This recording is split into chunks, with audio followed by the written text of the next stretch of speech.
What's up, y'all? Welcome back to another Game Time Discussions episode. My name is Cameron Selby, and we're going to be breaking down the Week 16 NFL Main Slate, and we're going to dive into our first look on how these games are going to transpire and play out. Coming off a week where a lot of the fireworks came from the highest total games, and I expect kind of more of the same of how we're approaching this slate. We're going to have to be fishing around for some value, trying to figure out what spots to take advantage of after a couple of interesting games, matchups, and game scripts. We're gonna have to dive into it and see how all the value kind of transpires, because there's not really a whole lot standing out down low. Prices are kind of evening out a little bit up top, so there's not a ton of just extremely high price plays. It's been a few months since the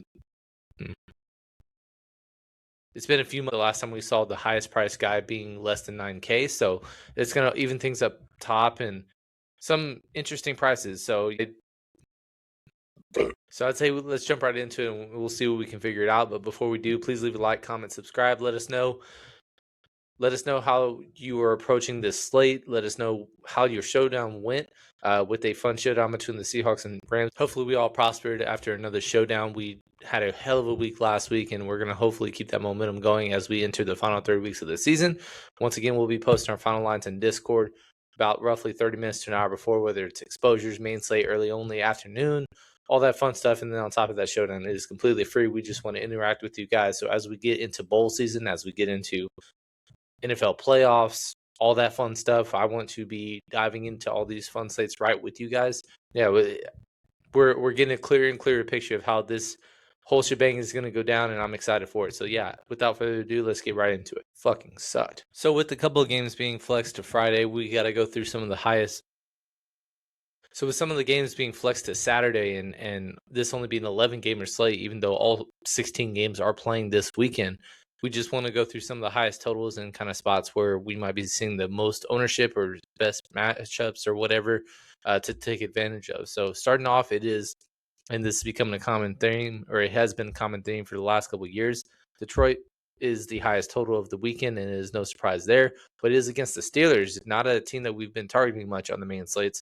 That is a 52 total and pretty isolated as one of the highest total games on the weekend. Follow that up with the Cowboys and Chargers, which is a 49.5 total. Interesting that Dallas is favored in that one, but I expect there to be some points scored in that one as well. And then capping it off, it's going to be Atlanta and Arizona. Nobody has anything to play for other than fantasy stats, bonuses, and all that fun stuff. So that should be a huge, kind of really fun environment to attack this slate. Plus, it's a 3 o'clock game for what it's worth. Then you got Cincinnati and Miami. Miami going through a quarterback change. Cincinnati knocked out of the playoffs. What is there to play for? Who knows? But hopefully there's some fun involved, at least from the DFS perspective going into that game.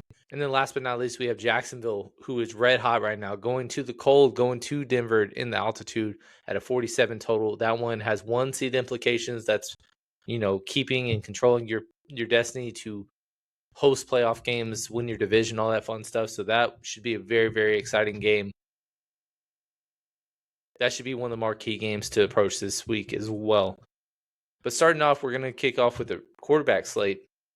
And once again, it's no surprise if he's on the main slate. He's usually been the highest priced guy, but Josh Allen, 7,200 though, is much lower priced than we've seen him accustomed to, especially in recent games when he's returned that total back-to-back games with at least 3 passing touchdowns. He had a rushing touchdown and 78 rushing yards as well, and a comeback effort over the Cincinnati Bengals a couple weeks back. Did his fine thing and comeback effort to win against New England in a must-win game for them. Just didn't have a ton of total yards. They had a lot of short fields, but at the end of the day, he did his thing. And now he's going against Cleveland, who essentially, I know they've been one of the top 5 defenses throughout the year, but they've been giving up a lot of points lately. So they gave up 26 to San Francisco, 31 to Tennessee in a losing effort, and then 31 to Chicago most recently last week.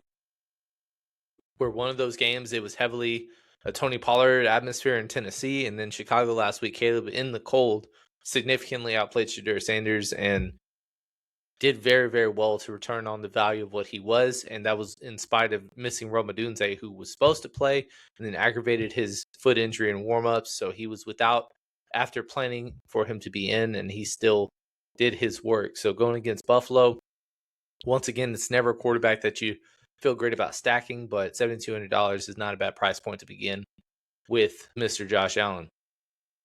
Now, next up, kind of separate these two, but Dak Prescott, $6,700. Coming off a dud, got outplayed by JJ McCarthy. That was one of those stands I took on the showdown slate. It ended up working out in my favor, but 12 fantasy points last week in one of the tougher matchups. One of his first games of the entire season that he did not. That was only his third time this season where he was not involved on a touchdown. One of his lower fantasy outputs of the year, but he did still almost get to 300 yards. It was just more so not being involved on the touchdowns. They dropped 26 points, got inside the 5 multiple times, and just handed it off. And it's just one of those unfortunate things. But now, once again, going against the Chargers, who have not really allowed a ton of stuff to quarterbacks. One of the worst matchups against the position this year. But it is the second highest total on the slate. So if Dallas is going to put up points in some way, shape, or form, more likely than not, it's going to be with Dak Prescott having something to do with it. And then on the other side of that game, Justin Herbert. It's a valiant effort for Justin Herbert playing through his broken hand or broken finger, whatever it is, on his non-throwing hand.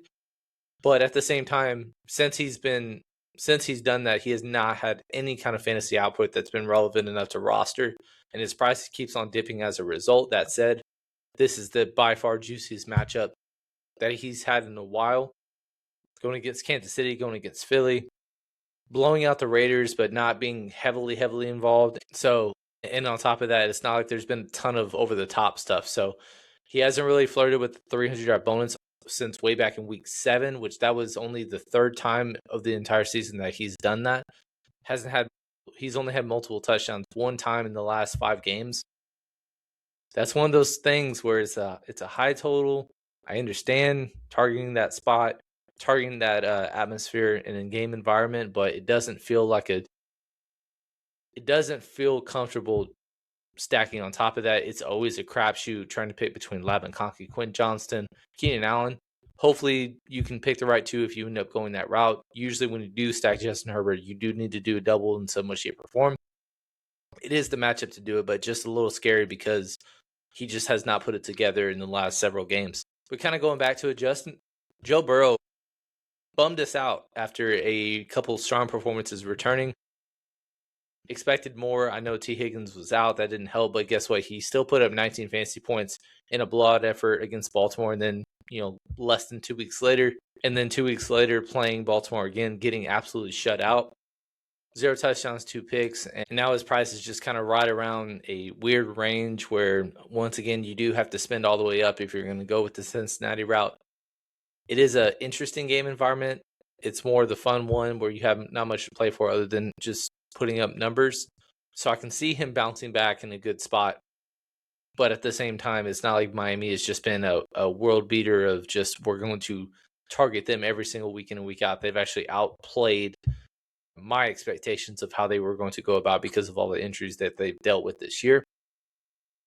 Jared Goff, once again, Detroit, the highest total on the day. 7-point favorite in the highest total. Jared Goff, for the NT time, if he's involved on 300-yard bonus upside, multiple touchdowns, or 3+ touchdown upside, he will get you there. Last week against the Rams in a tough environment, but it was a game that they really needed to be competitive in and had to have. He was involved on 3 of those touchdowns and went for over 300 yards, with Amon-Ra St. Brown having a huge day, Jameson Williams having a solid day as well, and the run game really not getting going. Now going against the Pittsburgh Steelers at home in a dome, it feels like another game where you want to target. But also Bo Nix, man. That might have been the best game that he's played in his career from start to finish. I know he's had better fantasy outputs. I know he's had bigger numbers, but the 4 touchdown effort, unblemished, 300 yards, going against Green Bay, who at the time, I believe they were the 1 seed going into last week. Like, hats off to you. And he did a lot of fun work for our best ball teams as well, advancing into the next round. So hopefully that's more of the same this week. I'm very interested in playing him if he's going to go against Jacksonville. Jacksonville has been playing much better of late. They've been blowing out teams several games, 5 straight wins. All but one of them, which was against the Arizona, was the exception, being blowouts. That said, it's going against backup quarterbacks and bad teams. This is the first team that they've had to face that is really good since the Chargers back in week 11, which they won 35-6. I expect Bo Nix to kind of continue the momentum. Hopefully he at least has that strong 20-point floor. and he's very reasonably priced. Him being $6,100 is something I can certainly get behind. I haven't really invested in him a ton on these kinds of main slates, but this is the right matchup. It's a good game environment as long as the weather holds up. I think you can have another solid day with some wide receiver options that should be pretty decent to just kind of double stack. And on the other side of that, Trevor Lawrence comes off a career best 6 touchdowns. Absolutely nukes the slate last week with 47 fantasy points against the Jets. He was just involved on every touchdown, and we were pretty heavily involved with Travis Etienne. Fortunately, 3 of his 5 passing touchdowns were to Travis Etienne because he wasn't getting anything done on the ground. But big effort there. 4 straight games, at least 19 fantasy points. And he's starting to build a solid floor that we would like to see based on what his talent can portray. That said, going against Denver is a tough task, and I think this is going to be kind of a wait and see approach. If I'm deciding between the two, I feel like I'd rather go with the Bo Nix side of things, make you feel a little bit better. But at the same time, if you didn't believe in that route, I completely understand it. Jackson Dart salvaged a little bit, but he had a really rough day against the Commanders this past week. That was our other stack that we did, and it did salvage. Got 23 fantasy points. He always just has a really solid floor built in because of his rushing upside. Hasn't had a rushing touchdown in 2 games, but at the same time, he had multiple touchdowns for the first time in a little bit. Had 246 passing yards, which was the most he's had since week 7. And so he's one of those things where it is a tough matchup, and he is a tough matchup, but it is a very solid floor built in. I think if you're going to be attacking that game environment, I might be just fine going back to the well with JJ McCarthy because he's still 4,900 in the top 5 matchup. And lately, the Giants have just been giving up points every which way, whether that's via the ground game, via the pass game. Last week, Washington was kind of playing from ahead, so it's not like the stats were extravagant, but they were running for 5 yards a pop with Corey Krosky-Merritt, who finally got back in the rotation. Before that, you had Drake May pouncing on them on Monday Night Football. Detroit just did whatever they wanted, plus the 200-yard game from Jahmyr Gibbs. Jared Goff went off as well. And then before that, I mean, I could just go on how they've been really kind of been bombarded. And J.J. McCarthy coming off a 2-game stretch where you're not really getting a lot from him in terms of completions, but he's finally scoring touchdowns. 3 touchdowns in each of the last 2 games. One of them was on the ground, and he was the optimal captain last week, which was awesome because that's exactly what I ended up doing for that showdown against Dallas. But 4,900, I think, is very interesting. Right above him, Aaron Rodgers is starting to kind of put together some good stretches of games. He had 21 respectively against Baltimore, 17 this past week against Miami, and he's $5,000 going against Detroit in a dome. I think it's pretty self-explanatory how you're going to start his double, whether that's going to be going with DK and then figuring out what tight end you want, or if you want a second receiver. That said, it is a little murky now because MVS is in the fold. Adam Thielen was signed, and he played a couple snaps as well.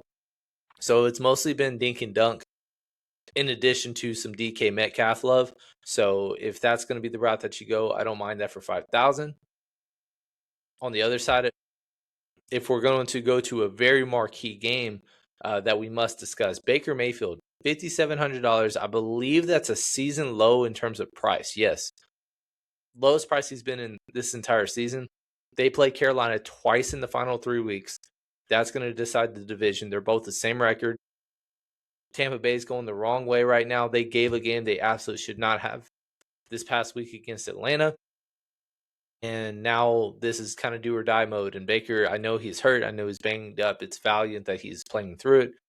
But he needs to put together a very solid outing. And now that his entire receiving core is back, and we know after the opportunities that Mike Evans was just peppered with targets as soon as he returned. I know he was limited on snaps when he wasn't, but anytime that he was in the game, they just knew that was the guy that they're going to go to. Well, $5,700 is a decent price point, and Bryce Young on the other side of things, he's a frustrating quarterback to roster. There's no doubt about that. But Tampa Bay is just, they cannot stop anything. They gave up 48 fantasy points to Kyle Pitts, which was the most PPR points by a tight end since 1996. That was before I was born. That's how long it's been since a tight end has gone off for that amount of fantasy points.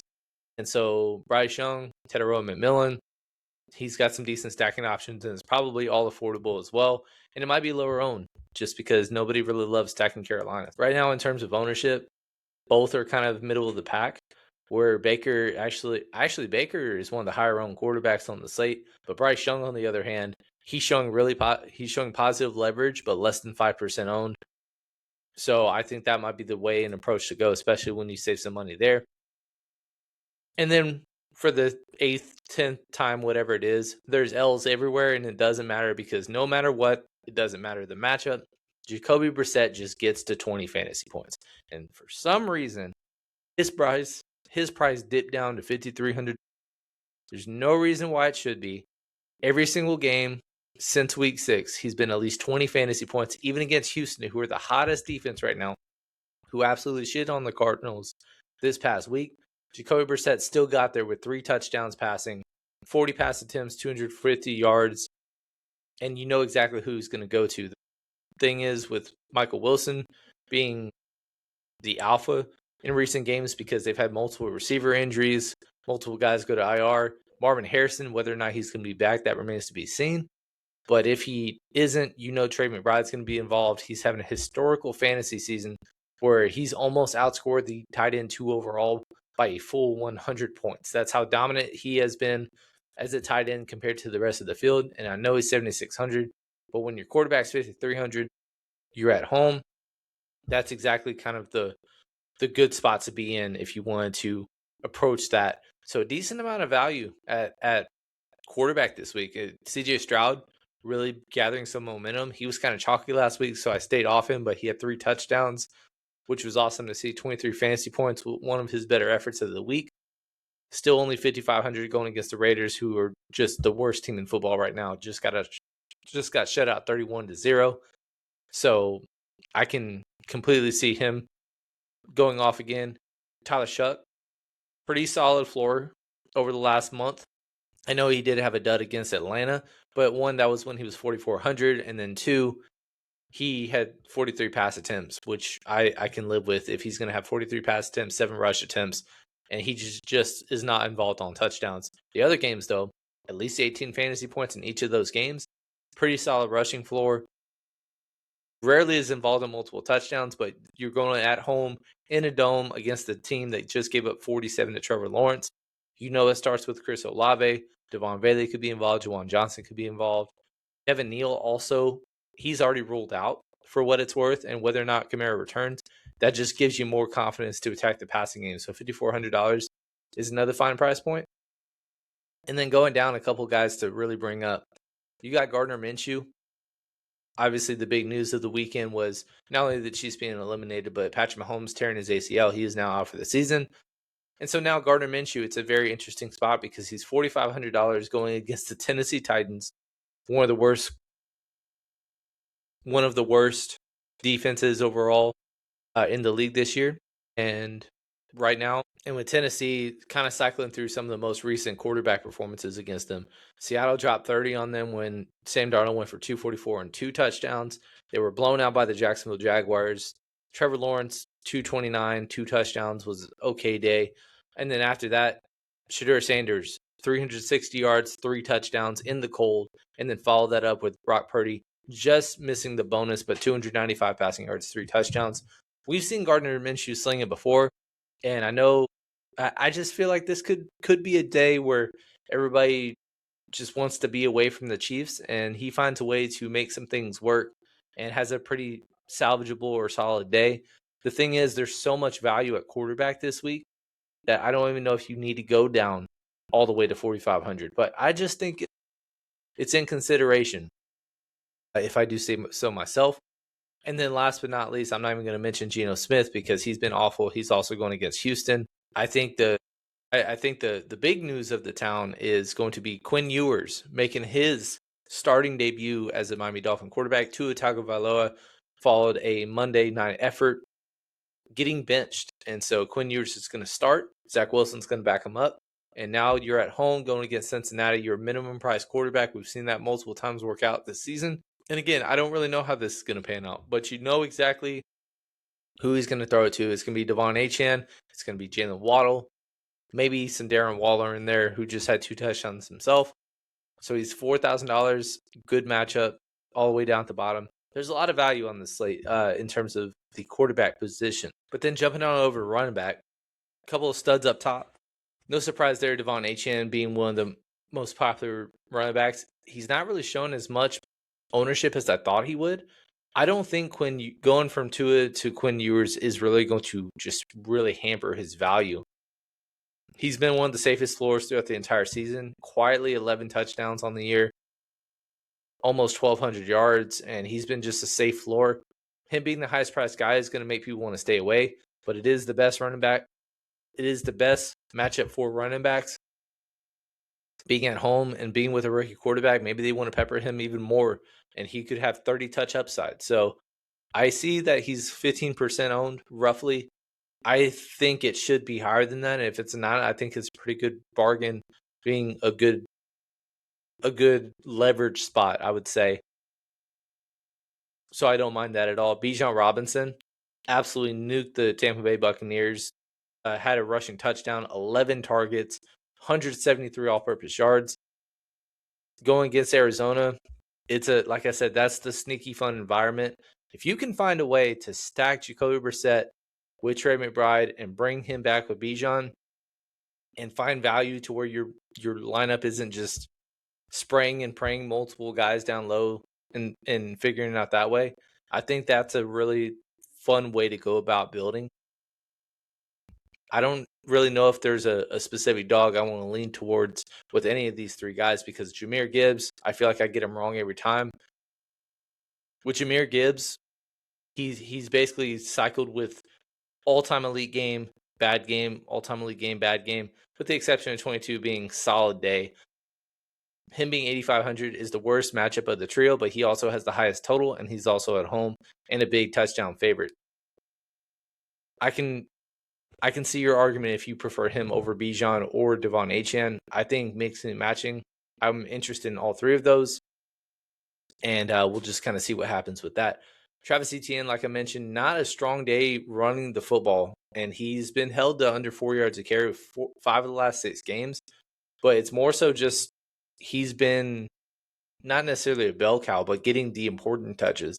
And so 20 touch upside kinds of games is really what you look forward to seeing. It's a season high in terms of price, but it is one of the worst matchups on the slate. So I understand avoiding that if you wanted to stay away from him right there.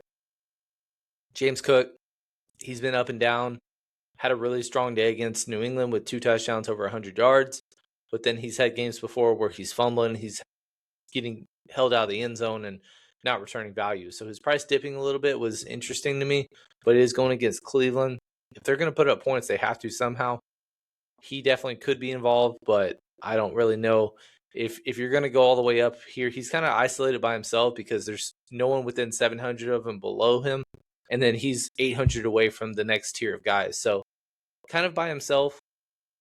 I understand if you want to go that route, but because of him being what looks to be one of the 3 or 4 highest owned running backs, I think I might just opt for the other guys this week. Going down to the 6K range, Bucky Irving, $6,700. That's one of the lower. I think the lowest price point of the season for him. Decent matchup.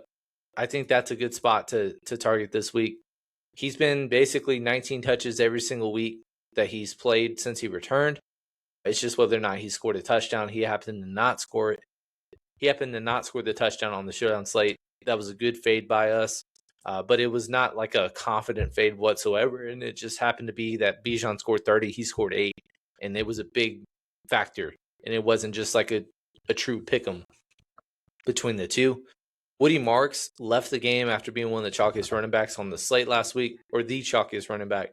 Only had 7 carries, had a fumble recovery touchdown. It looked designed to me, but I was also watching with the sound off, so I don't know. But regardless, did okay with his 10.8, but left the injury. They said he could have returned, but now it's going against the Raiders. Once again, they're going to be like 2 touchdown favorites. I don't know if they hold him out. Looks like he didn't practice today, but if he doesn't, that could be a value running back spot open up. And we'll have to we'll check it out right now, see how low, because it is the 3 o'clock. It's good leverage. Nick Chubb also questionable. it looks like he was limited due to the rate of injuries. If both of them miss, Dare Ogunbowale has worked out for us as a PPR back before. I had 4 targets, 3 receptions this past week. Or Jawar Jordan went for 100 yards. That was the guy that everybody said was working out, and that's the guy that there was a lot of preseason buzz on, and he didn't have any carries until last week and just happened to have 100 yards in his only game. So him being 5,000, I think is going to keep his ownership down a little bit. I don't think he'll be chalky even if both guys above him are out. But it is a good value being against the Raiders at home. I think that would be a decent spot to save some money if you wanted to go that route. Chase Brown has basically been like a 16-point floor every single week. He salvaged this past week. I had him in basically every prop and did not look good because they were getting shut out. I was like, there's no opportunities, and he just got a ton of receptions at the end to get there, both in the yardage and the PP or fantasy points department. Now going against Miami, who's been up and down against running backs, but kind of middle of the pack. I don't think the ownership will be there at all, but at the same time, who knows if the upside is, and so he'll just kind of be sitting there around 7% ish, and it just kind of do what you will with that information on whether or not to target him. Javonte Williams, thank you for coming back. In the game, it looked like he banged up his shoulder, or they're calling it a neck injury, but it looked like a shoulder injury when on the Sunday night game against the Minnesota Vikings. Came back and really did well on a per carry basis, had no targets, but had that early touchdown, 90 plus rushing yards. And so really solid day, decent matchup, really solid day, decent price point. And I don't mind going there. He might be lower owned just because he's just kind of sitting right there at the mid 6K range. Rico Dowdle, once again, getting some exposure to this game, I think could be a good way to build your lines. Chuba Hubbard looked like he was starting to wrestle away some opportunities from him the previous week, but I think it might have been the hot hand approach because they kind of widened the gap to where Rico was getting 60% of the snaps and touches this past week. But again, for the last 5 games, less than 3.5 yards a carry. Just whether he's been almost touchdown or bust in these recent games. $6,300 is a better game. We just saw Bijan go for 173 all-purpose yards against the Bucs. They're going to give up some yards, some points, some stats, and it very well could come from Rico Dowdle. So $6,300, not too bad. Quinshon Judkins, tough matchup, and he absolutely did nothing with it. Had 17 yards on 16 touches. Awful, awful, awful. But now going a much better matchup against Buffalo. That said, Buffalo needs this game. They need to win out from here. I expect them to be more motivated. Him being 6,000 is the only reason I'm even considering him. I hope that from a best ball perspective, it works out into where he can have a really solid day. I don't really know if I can get there from a DFS perspective or a main slate perspective this week. And then going lower, Breece Hall. He's been more chalk than he has really panned out in recent weeks and days. If he's getting blown out, it's because if they're getting blown out, he's not being very efficient. He's not salvaging with targets or touches. If it's a close game, he's had some really solid outings. It sounds like Brady Cook's going to be starting once again. And so that could just mean it's going to be another blowout, another light storm from the Saints. Who knows if Garrett Wilson's going to return this season? I haven't heard anything from it. I know I did mention last week that he was minimum price. I don't really know how to go about it. On the other side of that, though, Kamara, his MCL injury, I don't know what reason they'd have to bring him back if they need to, but they have basically no running backs left. Devin Neal already ruled out. He left the game due to a hamstring injury. And it essentially comes down to Audric Estime or Evan Hull, who are the only guys left. In terms of snap share last week when Devin Neal went out, it looked like Audric Estime had about 36% of the snaps, where Evan Hull was right behind him with 32%. So pretty even split. In terms of opportunities, Audric, for what it's worth, had more pass catching role and opportunity, did more with his touches. So I think he might be the preference. Again, he's 5,000. Decent matchup at home. I I don't mind it, and I think it's more likely that both of these guys are out. I know Devin Neal's already ruled out, but it's more likely that both of the guys above him miss than the Houston side of things, where Joe Jordan, it only comes down to whether or not both Nick Chubb and Woody Marks were to miss. And if that's the case, $5,000, I don't mind that with one bit. Going down lower, a similar situation with Arizona is Michael Carter. That's all they got as well.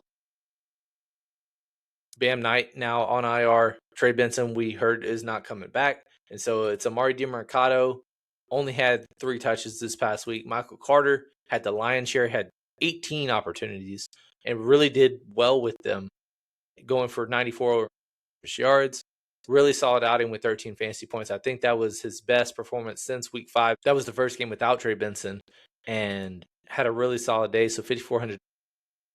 I think it's an ownership thing, but at the same time, it looks like because of him being under 10%, I think it could be a good spot to target.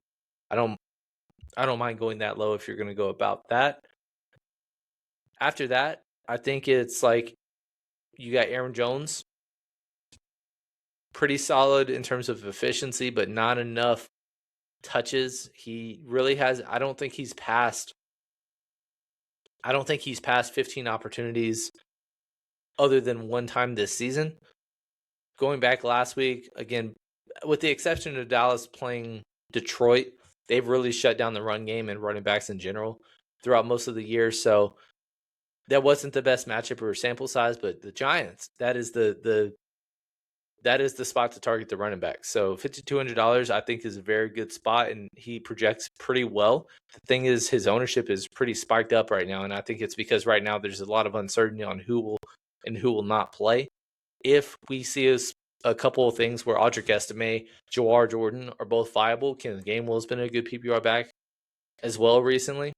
Maybe that dilutes his ownership down a little bit to where if he's below 10, I think I'm definitely interested in him. I just don't know if I just don't know what to do with him if he is one of the chalkier running backs. That's the only concern I have about him. And then below that, there's not really anything standing out, and it's just kind of a wait and see on a lot of these guys. Bashal Tuten sounds like he's going to miss multiple weeks. Dylan Sampson, he missed this past week. He's a decent PPR option if he does play, but at the same time, there's not a guarantee that he'll return. Ollie Gordon, for what it's worth, left the game due to an injury. Jalen Wright already was kind of getting most of the work ahead of him, but if he's going to be out, then that really kind of opens up that. So that's kind of really all I have down here. Nothing else really standing out, and so it's just kind of there's guys up top. There's guys up top. Not really a strong K to 5,500 range like there typically has been in recent weeks, but there is a decent amount of low 5K options, especially if injuries were to fall in the favor of what we're referring to. Receiver-wise, Jamar Chase, basically, if you were a high-priced receiver last week, you went over 100 yards and you did pretty well for yourself. Even in a shutout, Jamar Chase on 16 targets goes for 26 fantasy points, has a really strong day. Amon-Ra St. Brown, that was the one that I did fade because I had sprinkles of JSN, Puka, and Jamar. Amon-Ra, if you would have told me Puka's going for 180, JSN's going for 140, and Jamar Chase is getting 16 targets and 26 fantasy points, I'm like, okay, cool. That got it. Yet Amon-Ra, 18 targets, 13 for 164 and 2 touchdowns. Yeah, what are you going to do? Once again, decent matchup. Pittsburgh, at least, if you're going to be giving up points, they're more susceptible in the pass game than they have in the run game. So $8,400 is, I think, his season high price point. And if you are wanting to get that, if you are wanting to go all the way up there for that, I completely understand it. The only thing is all of these guys are very, very expensive and they're very highly owned right now. So it's just one of those things. CeeDee Lamb, the same thing.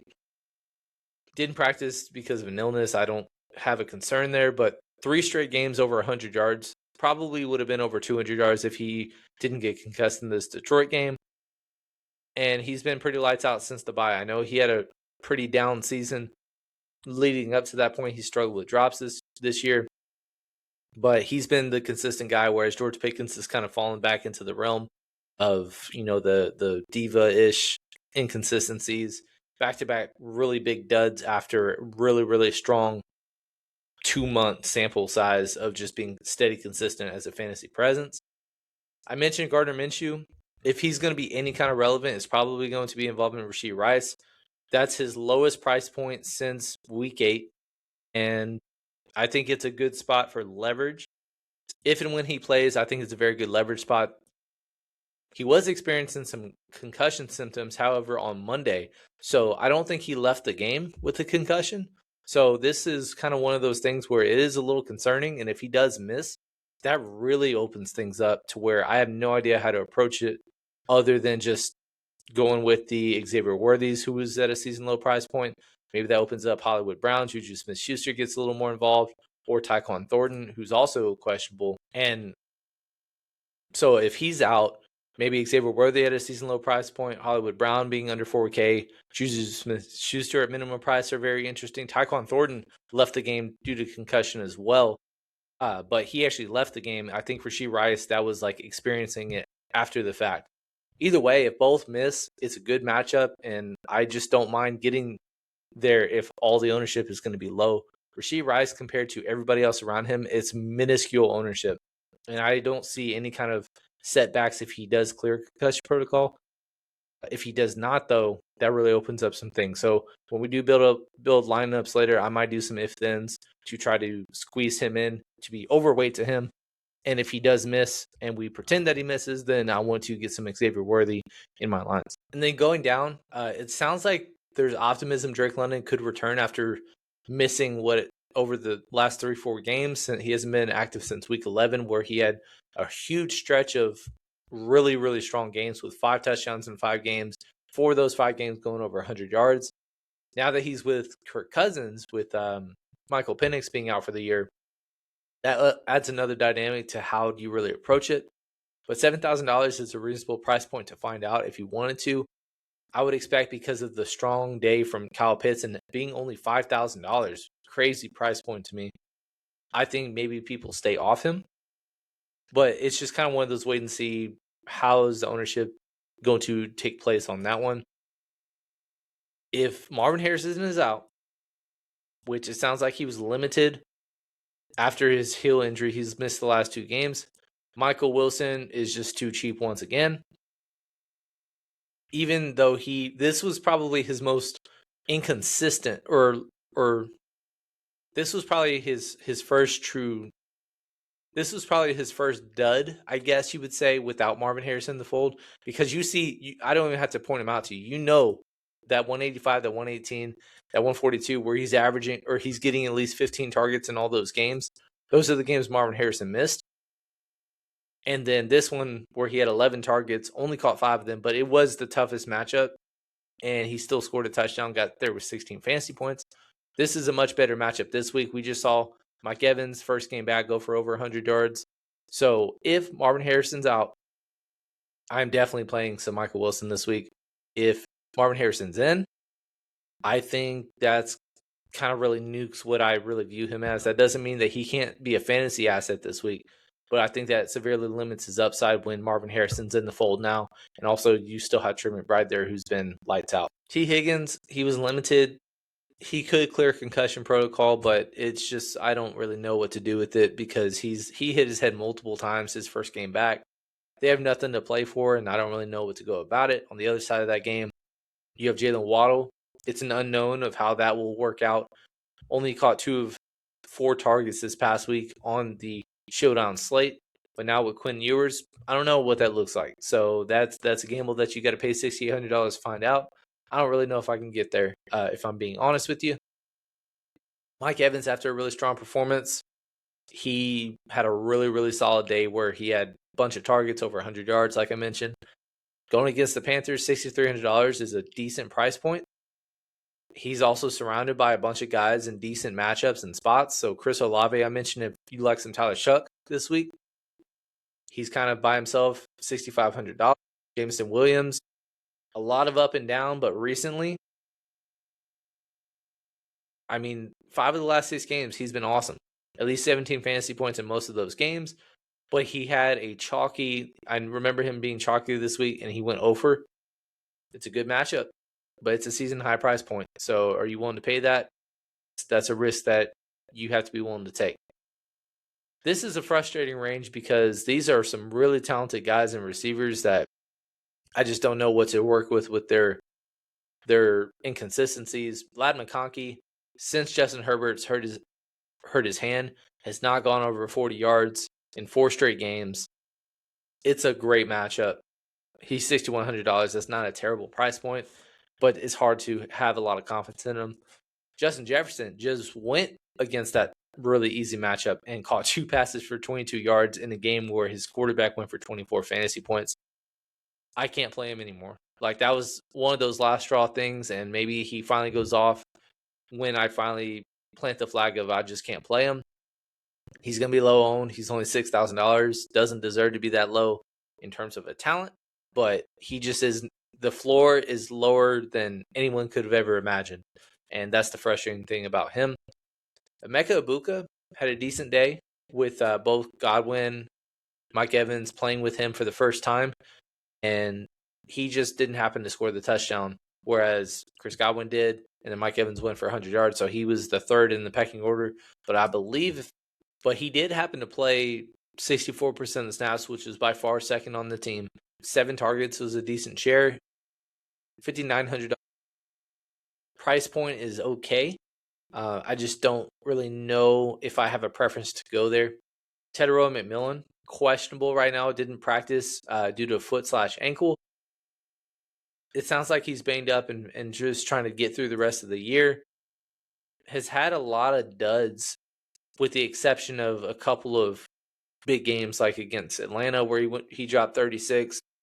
Those 10 target days have not really come consistently enough for you to roster, but $5,800, this is the game to target in matchups and stuff like that. So if he's healthy and we get some good practice reports towards the end of the week, I don't mind going that route one bit. Denver-wise, I mentioned that might be a spot that I'm very interested in going with. Courtland Sutton, big game, back-to-back games with 10 targets, went for 100 yards for the first time since week 3. Caught a touchdown as well, 27 fantasy points. All 4 of my best ball teams on DraftKings that advanced have Courtland Sutton, so I am wishing for a big day once again. I hope that works out. $5,700 is a very reasonable price point to find out. I think DK Metcalf is going to be a really popular bring back because Detroit should have a ton of ownership, and DK is going to project very well. It looks like he's got like roughly a 15-point projection coming off a game where he was only targeted 3 times, but had his touchdown effort was very strong and solid. That was his first touchdown since all the way back in week 8. That was following a game where he had 7 for 148 against Baltimore. So once again, this is his best matchup he's had in a minute. Reasonable price point, and I don't mind getting to him right there, but he's going to be very highly owned. And then these names are kind of similar ones we've been dealing with all season long. Devon Vele, I didn't even notice, but he did sustain a shoulder injury, so he is already ruled out, and that's just going to open up more things for New Orleans in terms of their lower price points, because I know that wasn't announced prior to the prices coming out. So yeah, if he's out, it's Olave.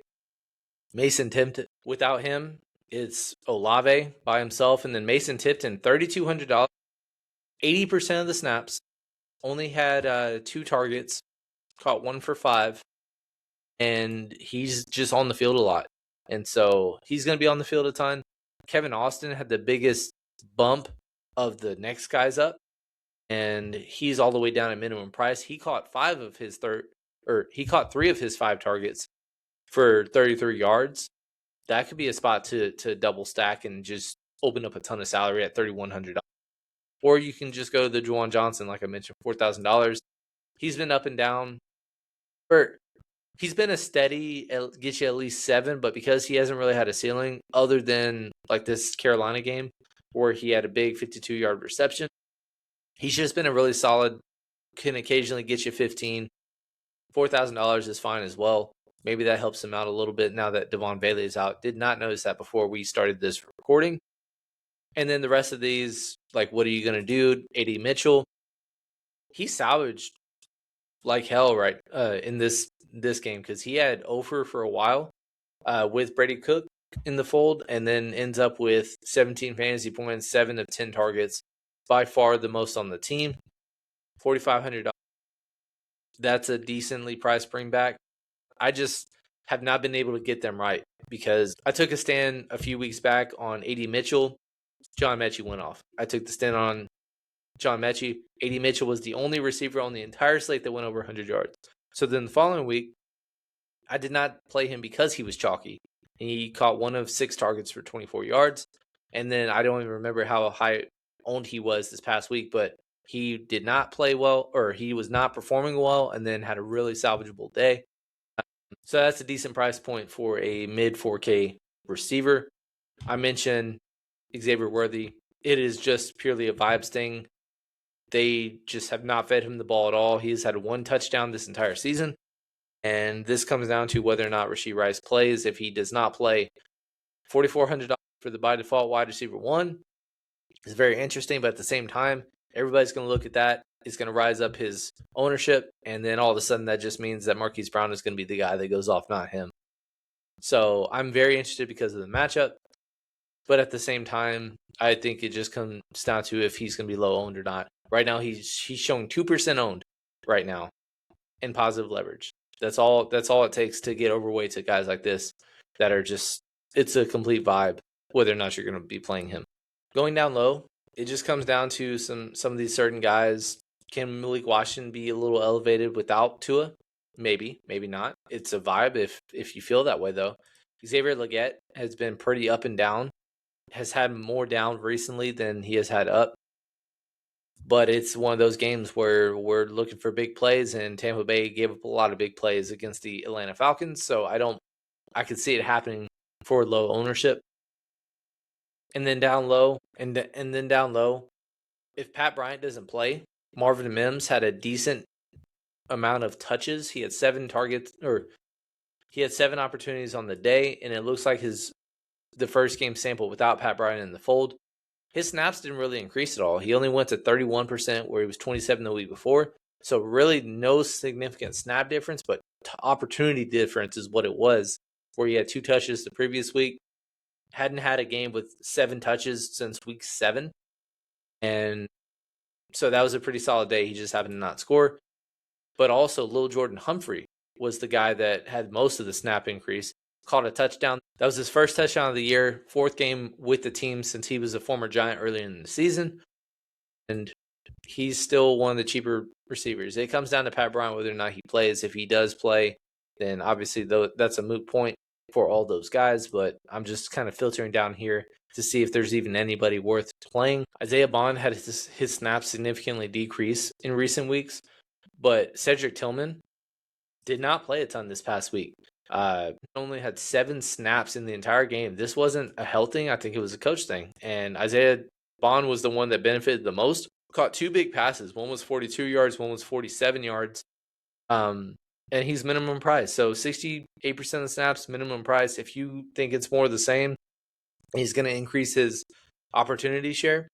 He's minimum price. So just pointing that out. And then all these other guys, everything is just kind of mad down here, unless there's some injuries that open up later in the week. Tight end wise, obviously it's Trey McBride, and then all the rest. By default, it is the second worst matchup against tight ends, but he is the matchup-proof tight end that can't stop scoring touchdowns with Jacoby Brissett. Had a dud the prior week. His price dipped 600, and then he had a 2-touchdown, 40 fantasy point effort. He's in the pool, and he's 2,000 more than everybody else for good reason. Brock Bowers was just not good at all with Kenny Pickett. They were absolutely shut out. Had by far the most targets, opportunities, but they just could not move the ball whatsoever. His prices dipped a little bit. He's going against Houston. This could be another blowout situation. If Geno returns, maybe it makes you feel a little bit better, but it's just hard to get to. Kyle Pitts has been consistent as hell since Drake London has missed. 8 targets, 10 targets, and then 12 targets. And then the monster day that made everybody happy that played him in the fantasy postseason first round. Now he's $5,000. I think his ownership might be up there. I would bet you his ownership is up there this week. And if it's not, then it's another good spot to take advantage of. But if you don't want to go that route, you can find other ways to make things work. And maybe you just kind of correlate with how you're doing your doubles and builds.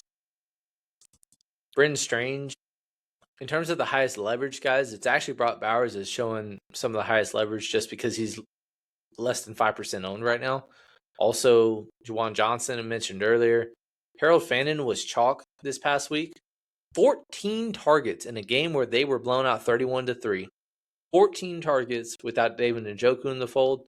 Caught 7 for 48. Not efficient, but that'll get the job done. I know his price increased, but if and when David Njoku remains out, he didn't practice today, I think you could just go back to the well and just go with it, because very rarely do you see a player this cheap at $4,500 getting 14 opportunities. And I think I don't mind just riding with it after back-to-back games with at least 11 targets. And then after that, Travis Kelce, can he have a solid day to end his season, possibly career, with Gardner Minshew? $4,700. I don't think many people are going to be playing Chiefs, but I think if Rashee Rice is out, that opens up some things, and I don't think it's as bad of a play as it might indicate based on the ownership. So just one of those things. How do you want to approach it? Going down, Cincinnati. That's who we've targeted with tight ends, and Darren Waller had a couple of duds after missing some time, and then had a very, very salvageable day. 7 of his 8 targets were caught, 2 of them being touchdowns this past week against the Pittsburgh Steelers. Now he's got the juiciest tight end matchup in all the world, and he's only $3,500. So very easy to just click on if you want to go that low. I'm definitely going to play some if I'm going to be playing multiple lines. And then in terms of the rest of the value options, Darnell Washington's been playing more and more, but it's hard because it's a tight end by committee, especially on main slates like this. It's hard enough to figure out on showdowns, but main slates, I don't really want to mess with that.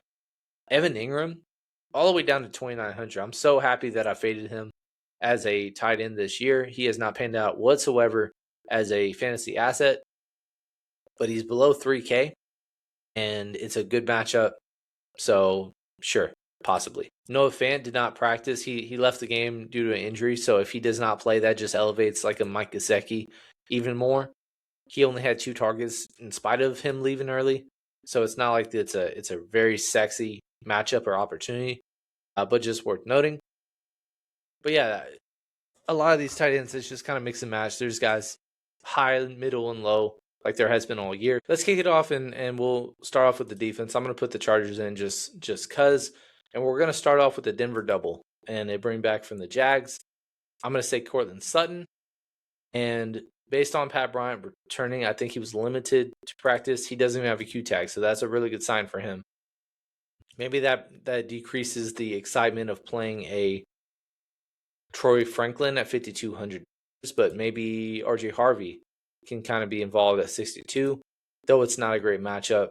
He's gotten the lion's share of opportunities since J.K. Dobbins went down. But for the time being, let's put it into Pat Bryant at $3,700 because he was starting to get more opportunities. And on top of that, in the recent games, he was actually out snapping Troy Franklin the last couple games. So he had 70% of the snaps in week 13, whereas Troy had 53 and 47-26 following week. Missed last week, and Troy Franklin only played 50% of the snaps. Troy made the most of his opportunities, but if Pat's $1,500 cheaper, he's still waiting for his second touchdown of the year.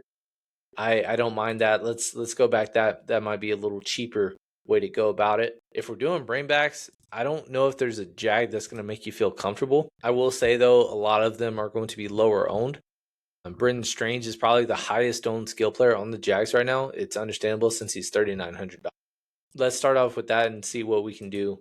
$7,000 per on the rest of the slots up here. So that's affording a lot. That's affording a lot if we're being honest. Let's try to squeeze in one of these big-time running backs. Let's put in Devon Achane. I'm not afraid of the matchup or the fact that Quinn Ewers is in there. I only think that just kind of makes it a lateral move for him. Maybe he gets a couple less targets, but that doesn't mean he'll get just 15 touches all of a sudden in one of the better matchups. They're at home as well. So I see no reason not to go back to him. And then for some value, let's save some money and we'll go Aaron Jones down here.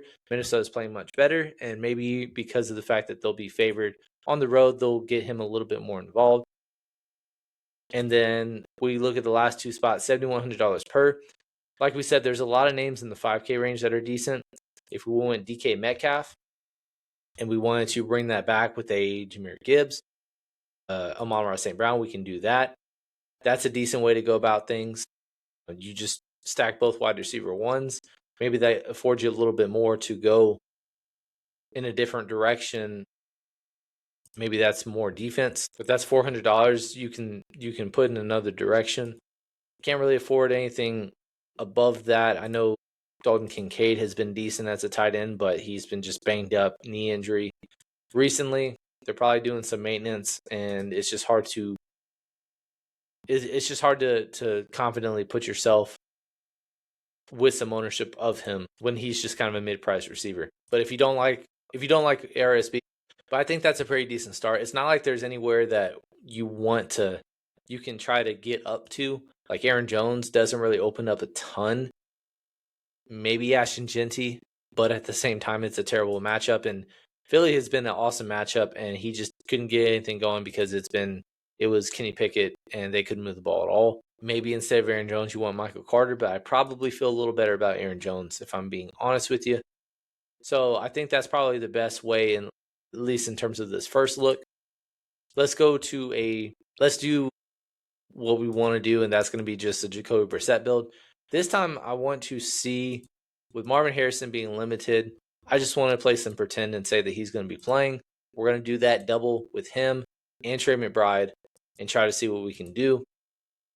Go back down, throw in Chargers. Again, it's not a confident thing. I just like playing cheap defenses unless there's a ton of value that opens up to where you don't necessarily need to, like we did last week where we afforded a lot of expensive defenses. To save some money, though, we got to save some money. I'm going to do double tight end, go against Cincinnati, Darren Waller, one of the best matchups all year, and I think that's a fun way. I never mind going double tight end, especially when it's a good matchup and all that fun stuff. I'm going to play some pretend to open up a little bit more salary. I'm going to say Rashee Rice does not play.